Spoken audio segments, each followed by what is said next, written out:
Before we start, I would like you all to actually watch. It's not a video. I mean, I want your ears. I want you all to listen to this voice over. And before we start the voiceover, if you all can just share with me, like, what do you see in this picture? Feel free to say anything. There's no right or wrong. What do you all see in this picture? A woman, good. Sunset. Safe? Sunset. Okay, sunset, yes.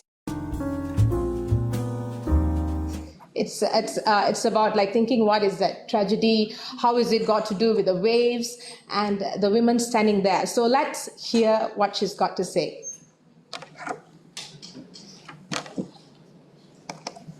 My name is Usha. I am from India. During my semester break in college, my brother invited me to visit him and his wife in Singapore. He bought me the flight ticket and I was so excited to travel and to be with my brother and my sister-in-law. A few days before I was going back to India, my brother told me about a job opportunity in Johor. He said that his friend was looking for someone to care for his small children for a few days, and I could make some extra pocket money if I take up the job. At first, I was hesitant, but after my brother and my sister-in-law repeatedly told me that they were the family, I agreed. When we arrived at the house in Johor, I could see that there was an old man, a couple, husband and wife, and two small children. After 2 days of staying with the family, I was wondering why there were so many men walking in and out of the house, and they went to a particular room. Then only I realized that the house was operating as a brothel. The men I saw every day were there for sex-related services. I was eventually forced into prostitution and was tortured mentally and physically. I was beaten with an iron rod and had bruises all over my face and body. I was in so much pain, I did not want to eat or talk to anyone. Because I refused to do what they asked me to do, they forcefully and brutally cut my hair until my scalp was injured. They said that I will no longer be beautiful without my long hair. They wanted me to be humiliated and told me that no one will ever like me again. I was in so much sadness, but I was helpless and could not do anything. One day, I was left alone in the house and I realized that the door was unlocked. I managed to run out from the house and contacted my mother in India. She immediately made a report to the police and sought help from the Indian embassy as well as the immigration. I was rescued the very next day. My brother and my sister-in-law, including the brother owners, were arrested. However, the damage had been done as I had been raped repeatedly by 10 to 15 men. I was then placed in a government protection shelter and was given therapeutic help. After 6 months, my case was settled and I was ready to be sent back home to India. By that time, although my physical bruises had healed, but the bruises in the inside remains. I was still broke. I did not know how to move on with my life and how to face other people.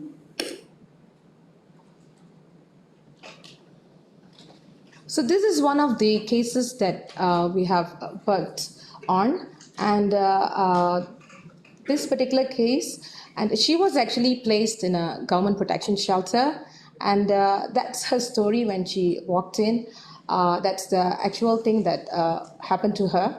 So when she leaves the country, what she goes through before she leaves, and what's in her mind. This video is going to be another voiceover, what she thinks.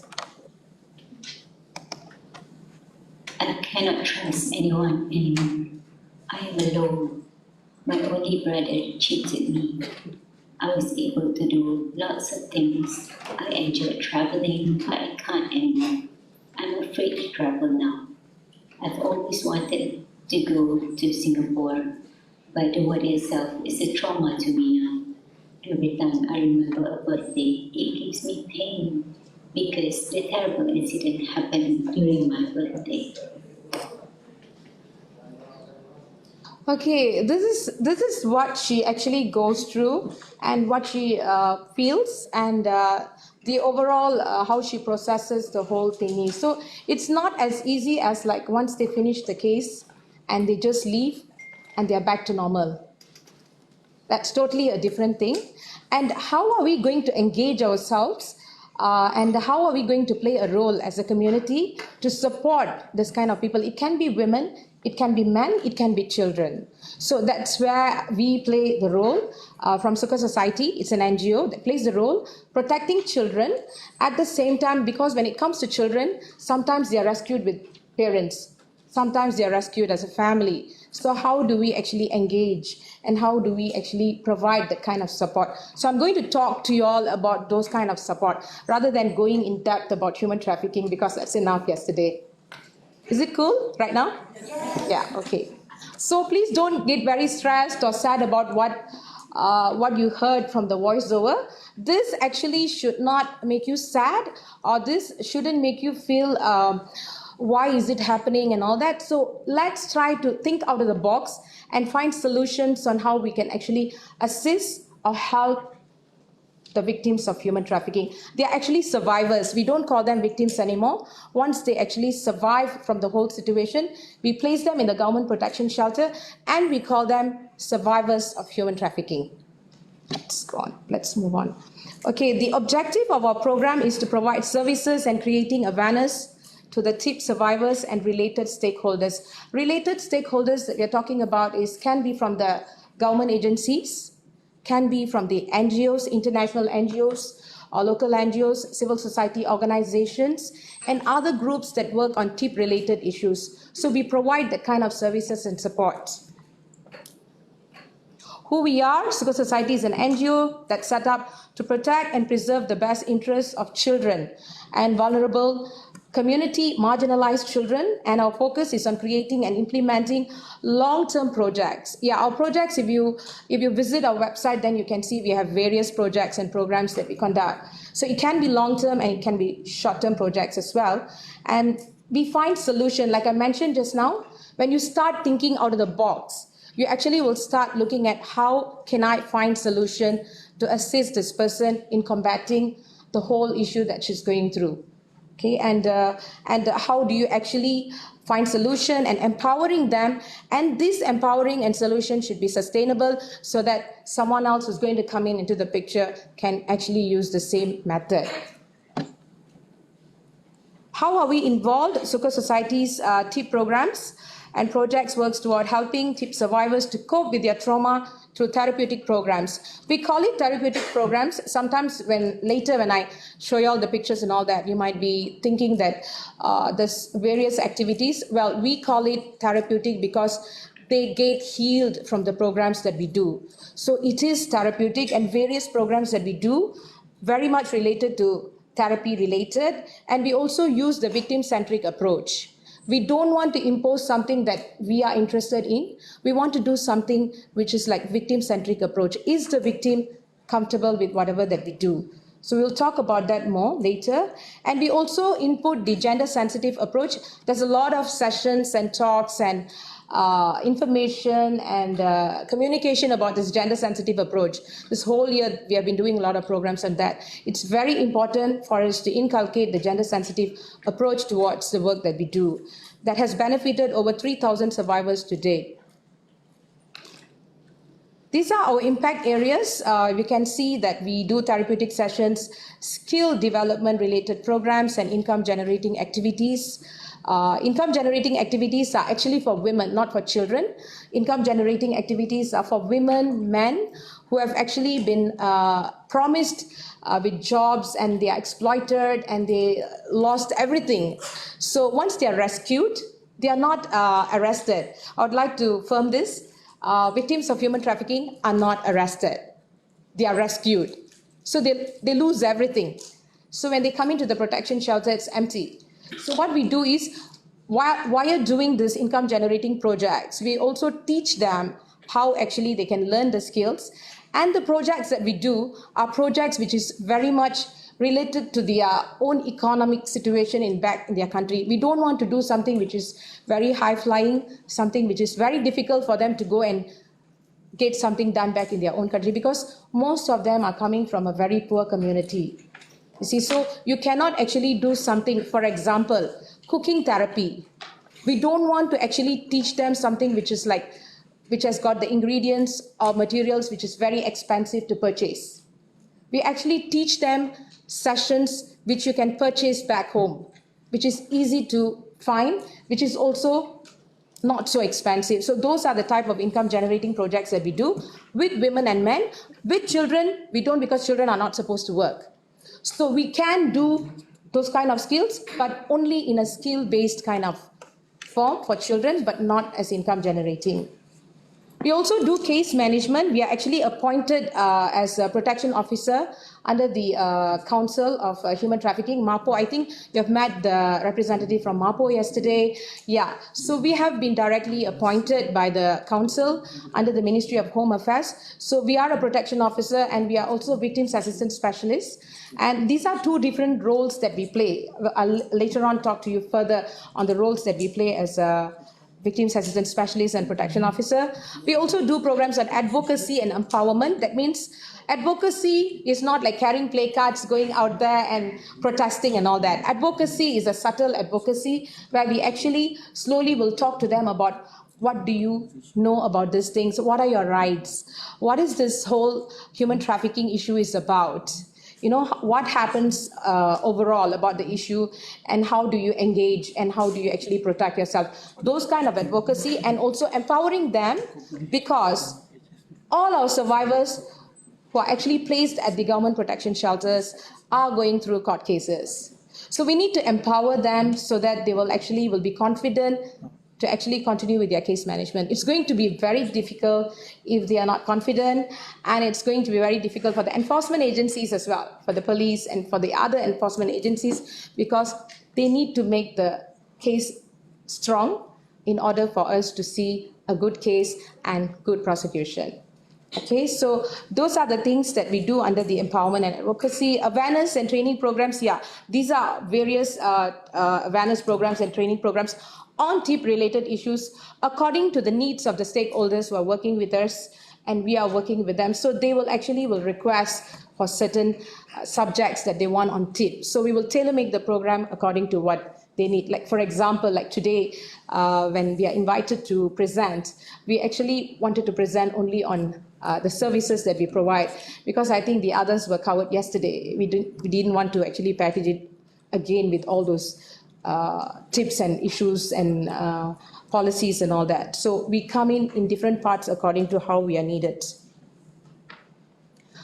How do we do that? Is advocating for a survivor-centric and gender-sensitive approach. Again, we are talking about everything that we do. We actually use the gender-sensitive approach and the trauma-informed care, and when protecting TIP survivors, because we work from the beginning to the end. So it's end-to-end kind of thinking, and you have to use all these kind of forms so that it eases the case management as well. Providing case management follow-ups by assisting the returnees end-to-end repatriation and reintegration for TIP survivors and their families in partnership with NGOs and groups in the country of origin of the survivors.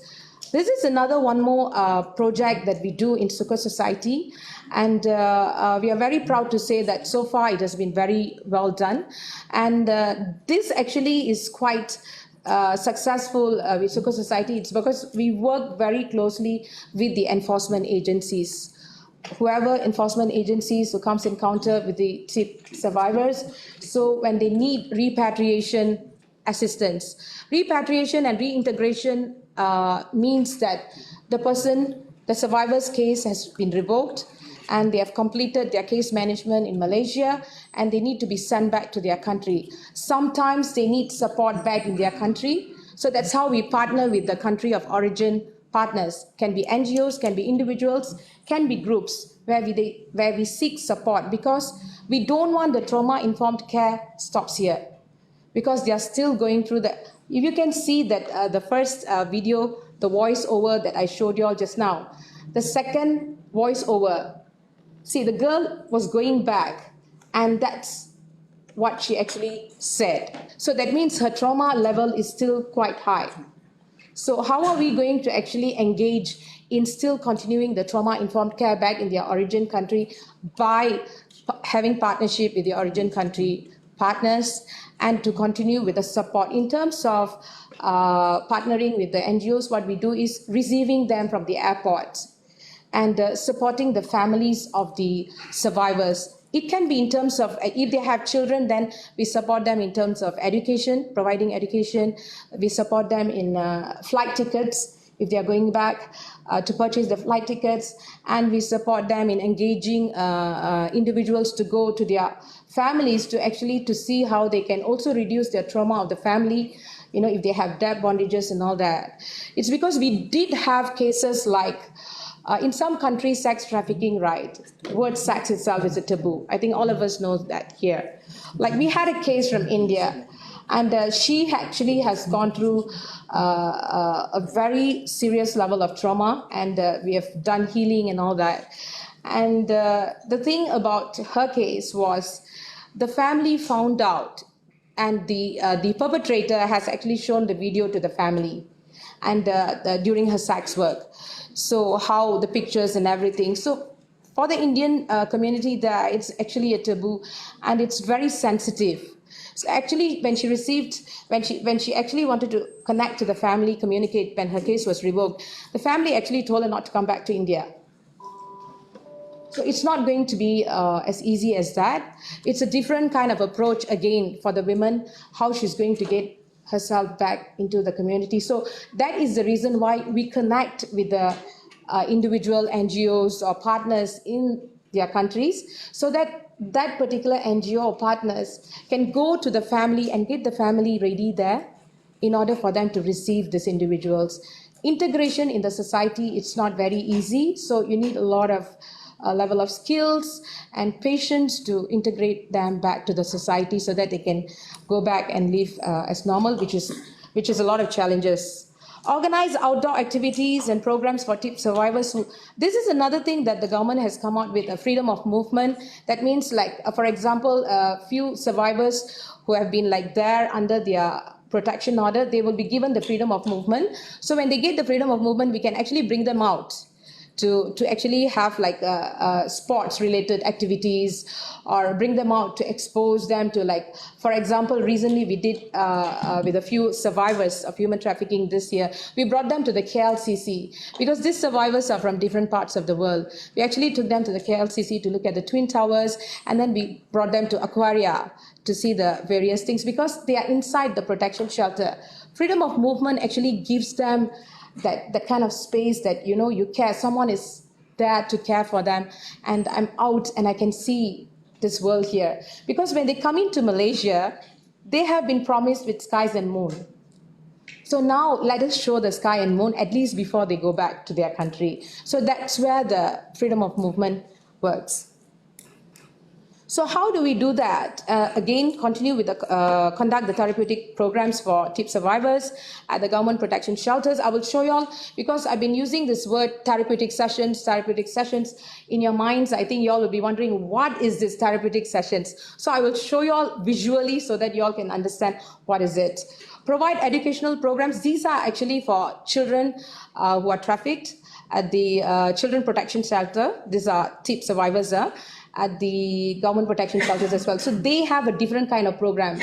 They lose their childhood, and children actually don't go to school, and their literacy level is different. So we have special programs to actually do assessment on their literacy level, and also to engage with our professional volunteers to see how we can actually engage in education-related program. The three main subjects that we touch on when it comes to children is English, Maths, and Science.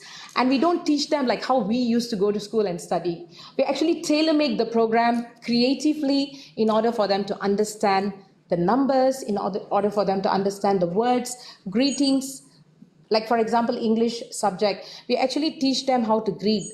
Very basic things how to understand, because if they are trafficked in other countries, the other part of the world, English is an international language. At least they will know bits and pieces on what exactly those words means, very basic things. So we teach them such things. And we also conduct trainings and awareness programs for protection shelter officers. In the protection shelter, you have officers where we also teach them and conduct trainings. Can be short-term projects, can be long-term projects, and we keep engaging on this kind of trauma-informed care, gender-sensitive approach, victim-centric approach, so that they will be sensitive towards the TIP issue. And we also conduct programs with NGOs, for NGOs, educational institutions, and general public to create victim-centric approach, trauma-informed care, and gender-sensitive approach in providing support for the TIP survivors. So far, it's good? Yes. Yes. Can I ask a question? Yeah. Yeah. I'd like to ask you, when you say gender-specific approach, could you give us an example in a similar situation that a man and a woman are in, similar form of trauma? How do you give them different types of counseling, or what is the approach that is different? Okay. Specifically to the gender? Thank you for the question. Okay, yeah, and if you see, like I mentioned just now, the government protection shelters, right? They don't put the gender together. Like for example, the male and the female. We have shelters for men separately. We have shelters for women separately. We have shelter for boys separately. We have shelter for girls separately. So it's easy for us to engage. Yeah, if we have a counselor who's attending, we have to make sure that someone who's actually going to deal with a woman, it's good that we have a women counselor to come in. So those kind of approaches, very, very important. And sometimes in the case where you can't find someone, because sometimes in outstation or the other parts where it's like very difficult to find counselors, if you have only a women counselor who can attend to a man, then we will have to get consent from the victim, from the survivor, that they're okay to have another gender. The women have to consent, saying that I'm okay to have a male, especially when it's come to sex trafficking. So it's going to be another level of trauma if you're exposing another person who's coming in that man. You know what I mean? So it's good for us to have that kind of consent. And yeah, we do have consent before we involve the others to come in to do the counseling program. Yes, sir. Thank you for the presentation. I have actually two questions. The first question is that how long typically allow the Malaysian government allow them to stay in shelters first? And the second question is that what kind of KPIs you use to assess that, okay, the program, the plan that you put, the project that you are pursuing was successful here or the original countries? Okay, thank you for the question. The first question is like you were asking like how long they will be in the protection shelter, right? Okay, we have two different groups here. We have the survivors who have been rescued, and that first 21 days they are called as they have received the interim protection order. They will be there for 21 days, and this 21 days the investigation continues from the investigation officer and whoever the stakeholders, enforcement agencies. And during the 21 days, or by the 21 days, they'll be submitted to the court. So when they're submitted to the court, and then the court says, yeah, they are confirmed traffic victim. They go back to the same shelter and they'll be given a protection order that confirms that they are traffic victims. So minimum they can stay there for 3 months. Maximum can go up to 6 months or 9 months. It depends on an individual case. Yeah. The second question was like, how do we actually engage in these programs and back in their origin country and back here, right? How you evaluate that your project was successful in individual cases? What kind of criteria you use to KPI you use? Okay, thank you so much. I'm going to come to that slide. Yeah, thank you so much for that question. And I will be talking about that in the next slides. It's going to come. Okay, this is the one that I spoke to you, that we have been appointed by the council as victims assistance specialists. Victim assistance specialist is slightly different than a protection officer. Victims assistance specialist actually comes in with a trauma-informed care approach. This service actually will be requested by the DPP or the other enforcement agencies if they need some kind of support on trauma healing. So we go in as a neutral person to actually sit down with them, to talk to them, and to find out whether they have any gaps, whether they have any needs. For example, an African case, like they might say that I can only speak in Swahili language. You see, they have so many languages, right? So if they say that, Madam, we only can speak in Swahili, can we have an interpreter in the court with a Swahili language? So our duty as a victims assistance specialist is to convey this message to the enforcement agencies or to the public prosecutor or to any other stakeholders who are requesting our support, and telling them that is it possible to have a person who speaks in the Swahili language. This actually eases the whole situation. It's because the person who's actually doing the case management will be able to strengthen the case, and at the same time the survivor will be able to express, right? So that's the role that we play when it comes to victims assistance specialists. So it's easy to engage with the survivors when you have those kind of skills. We have been trained. We have also attended the capacity building programs in order for us to get the skills on how to attend to survivors of human trafficking before we actually start being appointed. We are actually appointed also by the council, like I told you. We have to be appointed as a protection officer first. So we have to be a protection officer in order for you to actually apply for victims assistance specialists. Yeah. Can I move on? Okay, advocacy, awareness and training programs that's conducted and participated. We also have participated in the national conference on ATIP. We played a very important role. We actually gave a talk. We did facilitation. We engaged in even facilitating the whole program. We did capacity building trainings on TIP, prevention and protection, ASEAN level. We also represented Malaysian government at ICHR program in ASEAN level, and this is, I think, during the pandemic time online.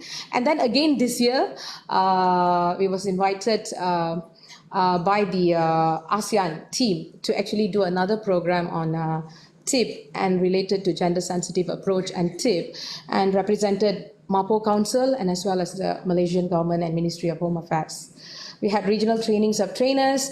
We also part of the GEMS coalition, which works on anti-trafficking in persons issues. We are going to play a short video, and this is actually just for you to see roughly how the whole, because yesterday when the speakers spoke to you all, they would have actually mentioned that how a survivor, how a victim has been victimized and how they are deceived, right? So I'm just going to play this video, and you can roughly gauge how a victim is actually deceived.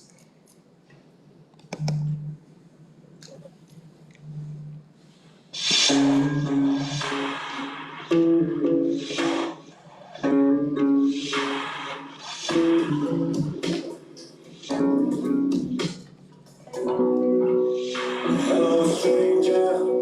You got me hooked up on your light. What have you got for me? Is it my future? If I give in, would I be saved?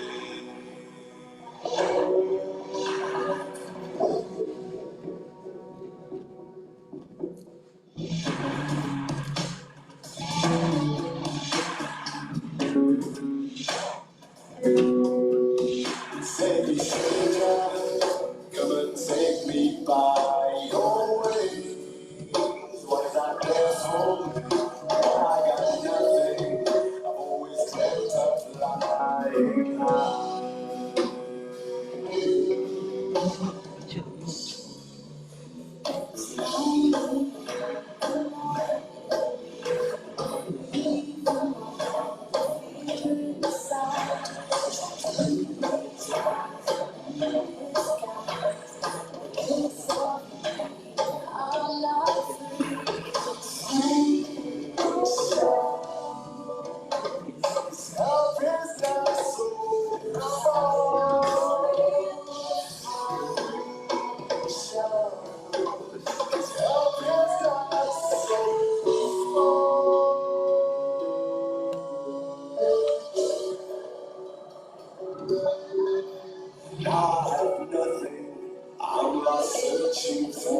My soul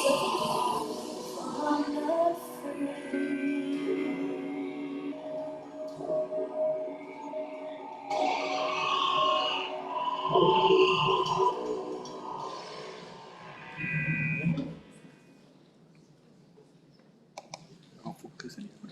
So that's the video. That's another video that shows like how a person can be deceived, and the picture that you saw that the eagle turns into a black one, right? So you never know the perpetrator. It might not be the perpetrator. Maybe that person is the sponsor, or the person is also being deceived, right? And both of them fall apart, right? So it can happen in so many ways. So, but we're roughly showing you this is how someone who's vulnerable can be deceived. Families back home, yeah, they have parents who are very old, they have parents who are not well, they have children that they need to support in terms of education and other things that's happening in the family. They have families who have domestic violence, they have been marginalized community, and they come from various different kind of environment as well. So those are the things when you come and show them something like that. So they automatically, their mind is like, there's someone cares for me, there's someone loves me. So I want to get attached to this person. So people like this will find for that kind of attachment. That's how they get attached in a very wrong manner. So we are here to play that role as well. We do this kind of awareness inside the protection shelter and telling them that this is how it takes place, this is what human trafficking is all about, so that when they go back home, they can actually educate their family members, their friends, their peers, and anyone that they come in contact with, so that everyone understands how someone is actually being deceived or being trafficked. Because 99% of the trafficking takes place within the family as well. You see, because of debt bondages and all that. So it's good for them to understand how this whole thing works, so that they'll be able to educate the others back in their own country. The activities are designed to help the traffic survivors interpret and express their emotions and thoughts. Coming back to your question just now, like how do we do that, right? So we have programs and we have a model that we use where they can actually express their emotions. We don't only do programs, we have a kind of a, I don't know whether to call it a product. It's an application by itself that has been done by Sukha Society, where we actually monitor and evaluate the programs that we do, so that the programs that we do gives impact to the survivors of human trafficking in this country and as well as back in their origin country.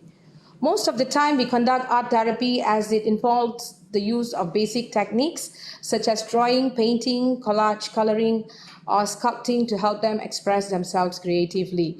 So art therapy is a very good form of therapy, and I think all of us in this room should start doing it as well, because every individuals in this room also might go through other kinds of, we don't know. Yeah. For example, myself, right? 5 years ago, I had a massive accident, right? So when I see something which is related to accident, it's like really, it's a trauma for me. Even looking at it, like create that kind of, that's trauma, because you've already gone through that. So it's good for us to actually get engaged in this kind of therapy, because every individuals go through trauma and every individuals have their own reactions towards the trauma. So it's good for us to go through, and we are going to show you what are the kinds of things that we do, so that it can also help you to use those kind of skills. Okay, this is a testimony when we did the mandala art. Mandala art is not like you just get the person to give the picture and color. We actually engage in the whole of the program. It can be a 2-hour session. What we do is we give the mandala art, an empty mandala art, which is not colored. We give it to them. We will ask them to actually, we don't impose like, okay, this is the mandala art that I like, so I want you to use this. We don't do that. We actually print several different types of mandala art, and we will place it on the table, and we will call the survivors to come and look at it, and we will ask them to pick anything that makes them feel good. So they will pick the mandala art, they will go back to their place, and we will play a light music which is related to trauma healing. You have like ocean waves and those kind of music, right? Very slight, silent music kind of stuff. We'll play it in the background, and we will do narration as well to talk to them and to ponder about the positive things that has happened back in their country, their home, their origin, their family, and everything, because we don't want them to be detached from that. The attachment with the family still should be there, and we also want them to be detached from their negative thoughts and negative environments and vibration. So we'll talk to them about all these positive things so that we create the positive energy. And then we will, while narration and all that, you can see some of them will start crying. Their tears will be coming out, which is good. We encourage them to cry. It's because you're actually letting go. You're bringing it out. You're not just keeping it inside. So we allow that to happen. So once the music goes off, and then they will open their eyes, and then we'll get them to share if they want to share. If they don't want to share, it's fine. Then we will ask them to pick the colors that we actually readily place there on the table, to ask them to pick the colors that they feel they saw while closing their eyes. Maybe back in their country, they went back to the room that they used to sleep. Maybe they have this teddy bear or toy that's in pink color or in brown color, or maybe they like the blanket which is in green color. So they will pick the colors that they like. Some of them have actually expressed to us that they chose purple because the mother loves purple. You see? So you're connecting them back. You're integrating them back to the society and to the family here. So when you're going back, the connection is much more easier. Okay, so this is why we do such art. So when people talk about art therapy, it's not just taking the color and giving you an empty page and just to color. This actually has got a lot of insights. When you see, they actually write about what they feel about coloring and what they feel about what they actually think about their family back home and all that. So it's a very good form of therapy. So you see, like for example, when this girl was coloring that paper, she actually wrote like, I imagine my mother with a sweet, warm smile of hers. I see my very familiar and comfortable home of mine, the smell of fresh hair and its colors. For us Malaysians, some of us here are from different parts of the world, right? And some of us here in Malaysia, you can travel every part of the world, but the moment we touch in Malaysia, we feel that everything is fresh. I reach the airport, I will feel, so good, I'm back to my country, right?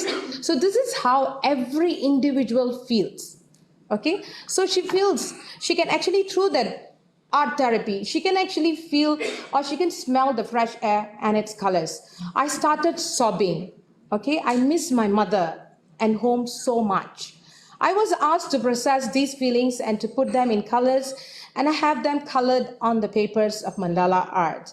So this is how, and we don't actually, Lily is not the actual name, and the image is actually for illustration purpose only, but of course we are not going to place the actual name of the person in this mandala art. So this is how it works. If you all are interested to know how it overall works, and if you all want to do a session, if you all want us to come with you all to sit down with a group of 5 or 10 of you all to do this, we are very willing to come and do that, because you might be having a lot of stress in your studies as well. Maybe, okay? So maybe you can engage us and we can come and see how we can play a role in that as well, because we need you to study well, future lawyers, and we need you to have also successful cases and have prosecutions and so on. All the best to you all. Okay, so this is another experience of working with a child tip survivor, and this is how they write. You see, most of the children, they will write this, like the mother, they love all these things. I love you, mom. I want to come back, when I'll come back. So there's so many things that you can read, the expression that they have. For us, it's like very colorful, and for us, we feel that it's just like that. No, it's a very, very different high level of trauma that they go through, especially children who are actually separated from their families. We also have children, when we do Mother's Day, we also have children who say that, teacher, I don't want to do the card. I don't want anything for my mother. I want to do for my father. So it's a different thing. So the child is actually going through something with her mom back home. So there's different kind of issues, different kind of levels. So you have to have the passion towards what you're doing. You have to have patience when it comes to children, and you have to have that kind of commitment, because when you open up a wound, you cannot leave without closing the wound. If you feel that you can't close the wound, please don't open up the wound. Right? So our personal advice to all the volunteers that come and work with us is, please do not discuss with them about their cases. So, because you will be there maybe for a couple of hours and you open up the wound and you leave. But they get very attached to you and they can't find you anymore. So it's a kind of different level of trauma again. We don't want to re-traumatize survivors. So under the health and wellness program, these are so many of it that we actually do. Every year we do all this, different kind of shelters and different survivors in the other states in Malaysia and also in Kuala Lumpur. Under the therapeutic, you can see we have mandala art, process painting, emotional freedom techniques and all those kind of stuff. Under medical, we never miss out medical, it's very important. So we do dental education and screening, medical screening, hygiene education, mental health education program, contraception. Normally the contraception we'll do for women and girls, shelter for the contraception and the menstruation cycle, So especially for women shelter, we will do STDs and HIV and prevention kind of stuff. So physical exercise that we do is Zumba. They go crazy over all this Zumba, dancing, music, and so on. So we will never miss all this. We have professionals who actually come in, do programs with them, and our volunteers are actually professional volunteers as well. They are trained. So we are not telling that you can't come and volunteer and you need to be a professional. Our volunteers become professional after they join our volunteer program. So you can join our volunteer program and we will make you professional in the work that you do with the survivors of human trafficking. Residential programs that we have is like we also work on International Women's Day. International Women's Day program we do especially on the women's shelter. And we don't do it like, I think like 10 years ago, people actually will show the face of a woman like been beaten up and, so we don't want that anymore. We do very lively and very full of vibrant kind of activities, colorful, to make the women feel empowered. We want them to continuously empower and get engaged in whatever that they do to strengthen the cases. This will help the enforcement agencies in case management. The moment the anxiety goes down, then they will be able to cooperate with the enforcement agencies in the case management the enforcement agencies are engaging with. We also do Empowering Women's Day. We have Merdeka Day that we do. During the Merdeka celebration, of course, we have a lot of foreigners at the Government Protection Shelter. So we are not only going to talk to them about our flag and our national flower. We will talk about our flag, our national flower, Negaraku song and everything. But at the same time, we will ask them to share about their country national anthem, their country national flower. What do you do? How do you sing? So they get very, they are so empowered and they will start singing their national song. And this is what we do and all that. So we get them engaged. We interact in such a way that they are not left alone. We don't impose, no, you only have to know about Malaysia. No, we don't impose on that. We actually get them and do it together with all the countries around the world. Like, how do you actually do this programs together? The freedom of movement activities, I think I've spoken to you all, and we celebrate all the celebrations in Malaysia with them. We celebrate Chinese New Year, we celebrate Hari Raya. We also sometimes do Hari Raya because it comes with Ramadan first, right? So we also do the Ramadan as well. Sometimes we book up puasa with them.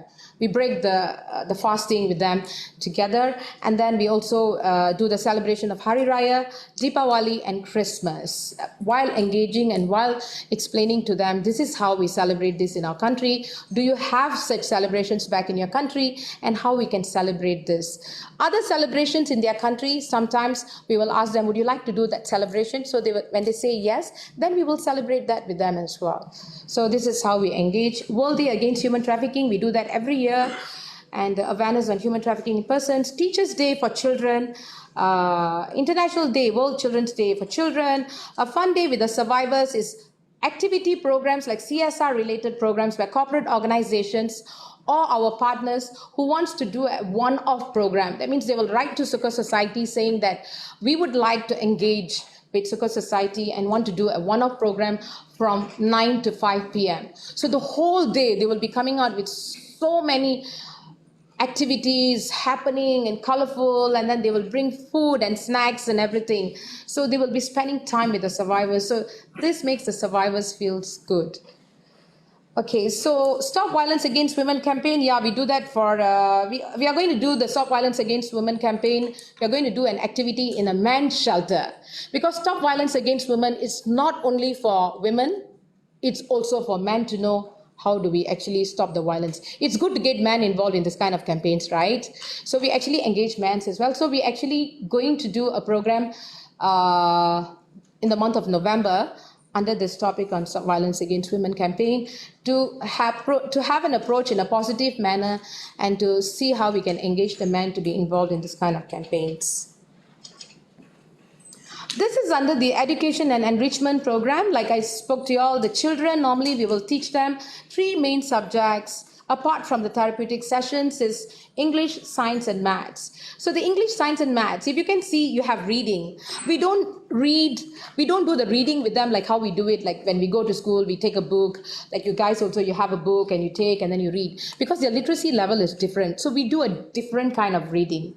You know, we will have storybooks, like for example, a child who's 14 years old. We will take a book which is like for a 2 years old who has not gone to school. So we will show the pictures or we will draw the pictures with them. And then we will just write one word on it, something that actually makes them feel good. And then we will talk about it and then we'll get them to read those words so that they can actually remember and capture those words. So we do it in a creative manner.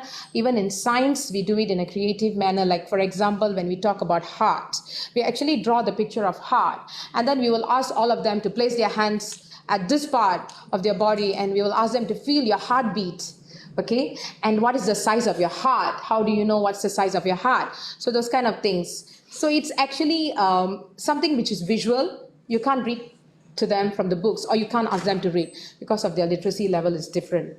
And same goes to mathematics. We have our therapeutic person who's in charge actually teaches mathematics using Lego. You know, the Lego sets, the games, right? So she actually uses that. She'll ask them, okay, she'll tell them that this red color Lego represents this number.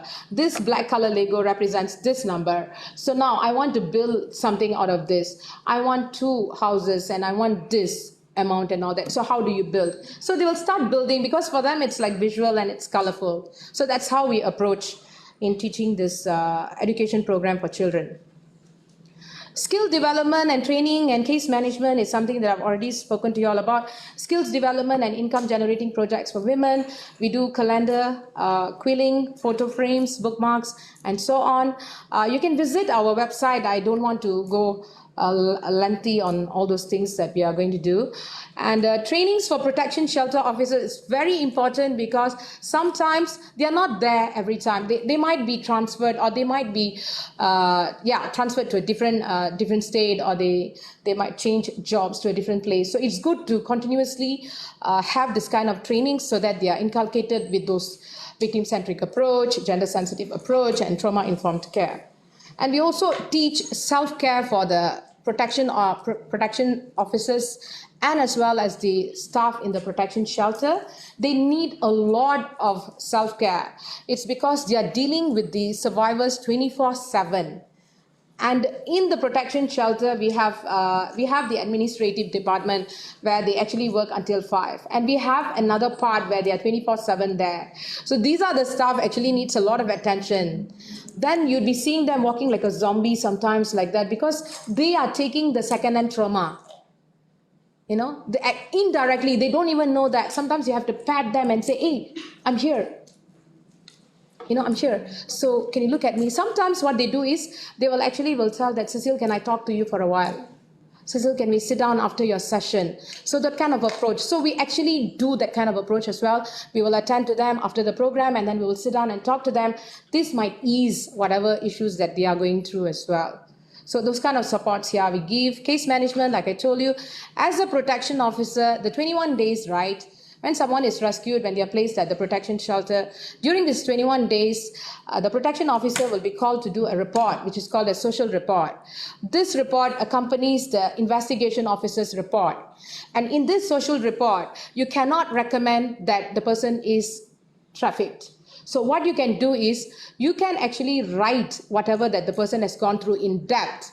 That means stressing the elements of human trafficking, which you would have learned yesterday, right? The elements of human trafficking. So you can actually place those elements inside the report to strengthen the report to see whether the person is really trafficked or not. So that's the part of the case management. And we also, like I told you, the repatriation and reintegration, it's a long process.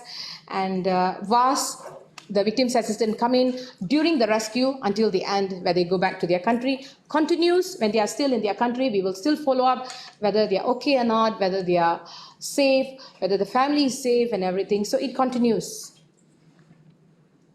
This is personal grooming, especially for women, right? They love this kind of activities.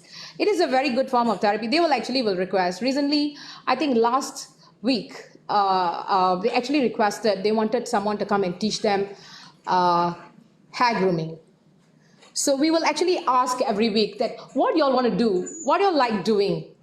So they will tell us that we want to cook next week, is it okay? Then they will tell you, like, we want hair grooming, we want to learn makeup, how do we do that? So when it comes to children, they will say that even children, they will ask you, teacher, can we cook? You see, can we make sandwiches? So when we make sandwiches with them, we make sandwiches which looks very creative. And we actually do it like, we'll ask them to cut the pieces of bread, and then we'll give them the M&M's sweet, They'll make eyes on it. And then they'll use the peanut butter to actually draw the mouth. So they are very creative. They are so much creative than any one of us in this room. So these are the kinds of engagements that we do with the survivors of human trafficking. Art therapy, like I've spoken, again, these are all the activities that we do at the protection shelter. And the bird that you see actually has got a lot of story in it. So if you need to know the story of the bird, please come and see me after the session. Then I will let you all know, because it's going to take a lot of time. Okay, this is another form of art therapy: resin art, t-shirt painting, jewelry beading, pressed flower art. So this actually makes them stay focused in whatever that they do. The mind will be relaxed, and it's easy for case management. It strengthens their case. They are confident to go to court. So in this whole process of doing it, because we are the protection officer, because we are the victims assistance specialist, so along the journeying with them, we also will teach them how to be confident, how to be in the court, what are you supposed to do. So these kind of things we will tell them. We will talk to them about the court process, because sometimes they will not understand. Victims assistance specialist plays a role in informing the survivors on what is the court process. Sometimes they might tell you that, I don't know, why am I here? When am I going back? When am I going back is the highest level of trauma for all the survivors of human trafficking. That's the trauma. When am I going back? Am I going back? Am I going to be stuck here? So this is the highest level of trauma that you can see in the TIP survivors at the protection shelters. Physical exercises and games, like you see, they love doing all this kind of outdoor things. We do yoga, and we do meditation, we do sports-related activities. This is the cooking therapy. Okay, so these are some of the pictures. We have so many. And even cooking therapy, we will ask them, like, would you like to cook something that actually you do back in your country, something that you like to eat? So sometimes they will pick menu or recipes from their own country, and we will get the raw materials for them, and they all will cook together and eat together. So it makes them feel good. This is skills development programs for the income generating projects. This is the education and enrichment program. So you can see that we will educate them on how does a family look. They will draw the pictures that you can see in the second page is actually, they drew the pictures, they color, they will name, that's the father, that's the mother, they have siblings, and they love the family. There's a lot of colorings. That's how the numbers they teach the numbers in colorful ways. So there's assessment as well. If you see that down there, number scrambles and all that. So we do assessment for the children and their literacy level. This is the World Day Against Human Trafficking, the celebration that we did with the survivors of human trafficking and as well as the staff inside the protection shelter. So these are some of the special projects that we do with the survivors. Is actually with the we partner with the government agencies, with the Ministry of Women and the Ministry of Home Affairs, and we also have another project that we do where we partner with the international organizations or other NGOs, where we actually come out with a special space, comfortable space. That means in a protection shelter, these are the space that we want. We want a space for art corner. We want a space for music. We want a space where they have the place where they can actually communicate with their family, having the laptop, having a webcam, can see the family and all that. And then we have a space where they do landscaping so that they can go out there and then they can relax, like gazebo and those kind of setup, you know. So we also provide like library, mini library, and a sports corner. We do that in the shelters. And this is an ongoing project, and we have done for some shelters, and we are continuing with other shelters as well. This is another video that I would like you all to watch. And this is very similar like that. Like you can see how you're deceived, how you're going to think out of your box, and how you can actually engage on telling others, like, don't get deceived.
That's a very simple video, right? Very straightforward. Just now the one that I showed you all was actually for girls, right? And this is for boys, for men as well, like how they get tricked. And I think this boy is good because he actually thought out of the box. So sometimes you have to think that when I'm going into, it's for us as well.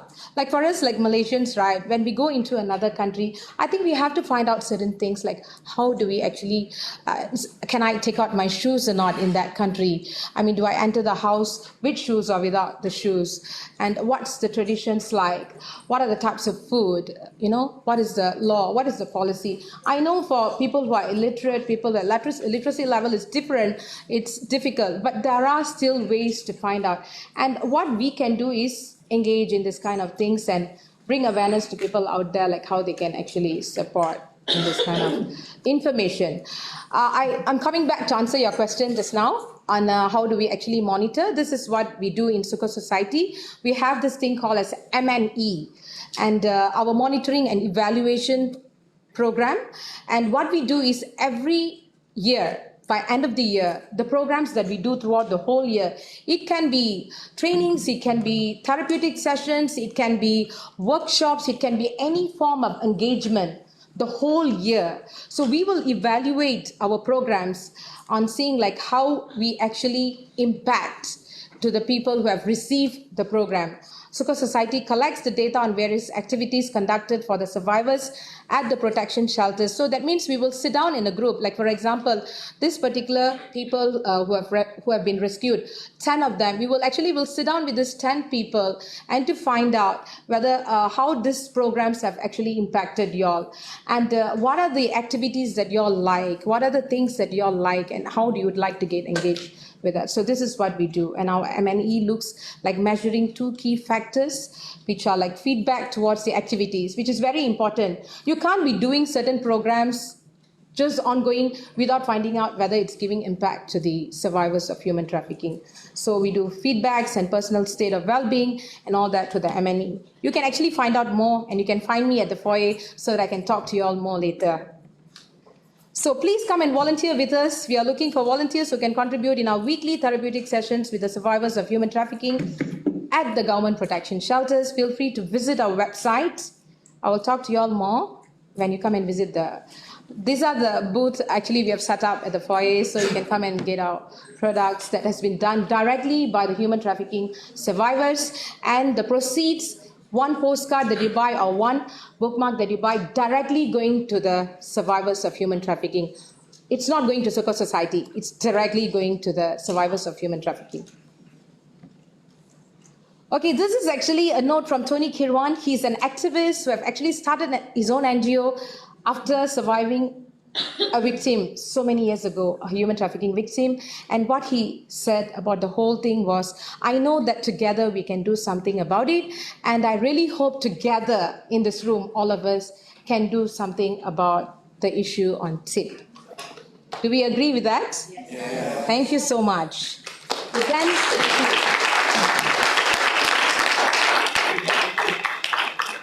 Please feel free to ask questions. I think another speaker is waiting to talk, so I don't want to take so much of time. And yeah.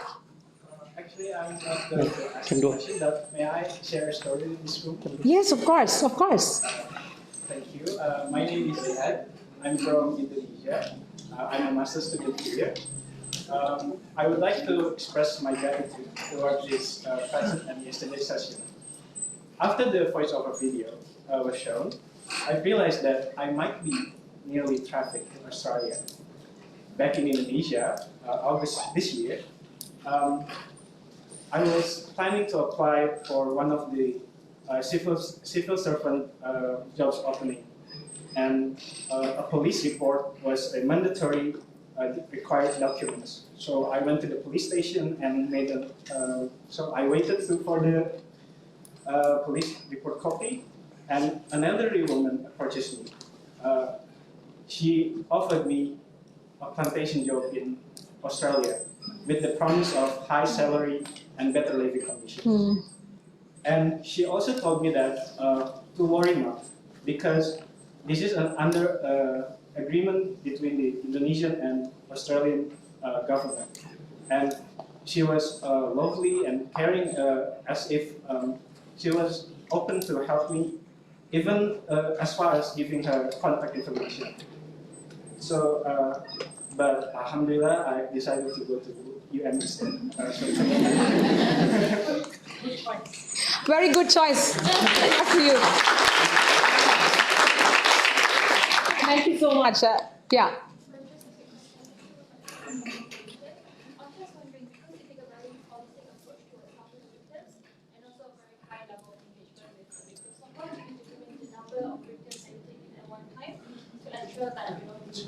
Engage with each other to understand any overload or so how do you select who to take in? Thank you for the question. Okay, we have volunteers who actually write to us, and yeah, maybe that part I didn't touch. So I'll explain to you all. I thought that you all would come to the foyer so that I can talk to you all directly. So since the question is out, I will explain to you all how our volunteer program works. And yeah, the victims. So what we do is our volunteers that we coming in to do this program, right? We will train them, and we give some kind of orientation, and we see the fields that they are engaging in. So we have for example, when we have 30 survivors in a protection shelter, we can't allow one volunteer to go in to do the program. Yeah, so we will find volunteers who are engaging in the same field, Or if we have different field, we will divide the survivors accordingly so that they will get one-to-one attention. Yeah, but when it comes to case management, that's a different thing. Case management, definitely we have to do it individually, separately. But when it comes to therapeutic sessions, we definitely have to divide according to the numbers that we have. We don't push them away. We don't also do such thing as like inside the protection shelter, right? If I am going in to do a program in the protection shelter, I can't be like telling that I will only see 10 survivors today. Do you know you're actually re-traumatizing the other 20? You see? So we don't want to do that. So when I go into the protection shelter to do a program, I will know what are the numbers, because I will call the protection shelter to find out what are the numbers that you have today. Okay? And I also roughly will find out like what are the kind of sex trafficking, or is it labor trafficking, to engage and see. You have to do the audience analysis. That is where our M&E comes in. The monitoring and evaluation, even before, we actually do all this in order for us to see how we can work with the survivors of human trafficking. Yeah, we don't want them to be feeling again like stereotyped and they are being like, put aside and all that. So we do engage with the whole team, but we divide it accordingly. And then what we will do is we will swap it. If this volunteer is having this skill, we will get them to do this. And then for 1 hour, this person will be engaging with like maybe 15 survivors, and then after that we will swap so that everyone gets to do everything. Yeah. Did I answer your question? Thank you so much. Any other questions? Yes. I want to know that what is the success rate? I mean, in every time you are successful to get over the trauma of the victims, or sometimes you have failed.